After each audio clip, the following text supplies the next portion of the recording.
A few videos ago, I was working on obstacles in the pasture. We tried to side pass over the railroad tie, and Ringo wasn't ready to work on that yet.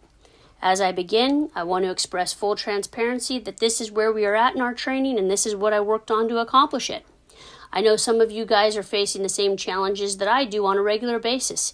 It is my intention that this video helps you to work through some of your trials you encounter handling your horse.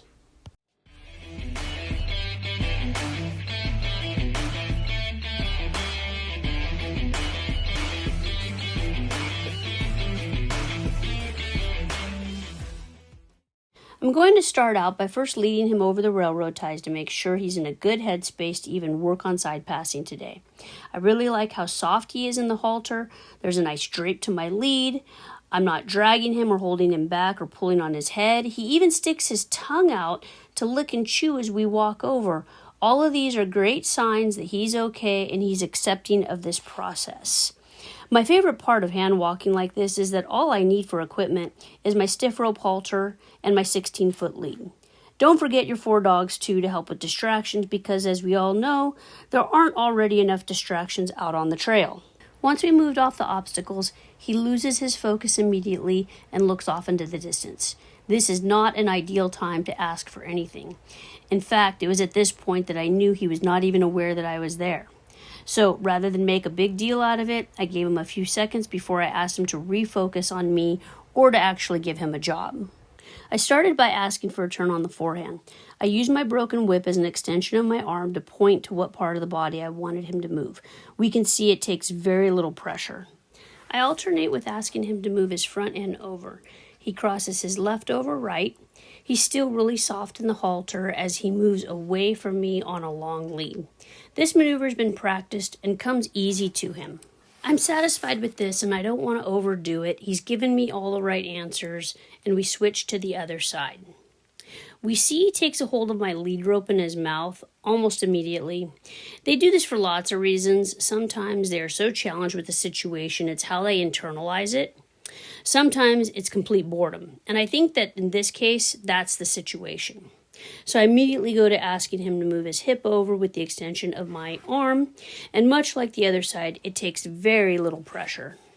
With his boredom, we begin to run into some challenges and becomes a little too preoccupied with getting into my space.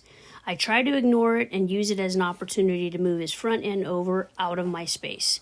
I end up taking a tighter hold on my lead to help with keeping his head away from me and even have him back up at the end out of my space.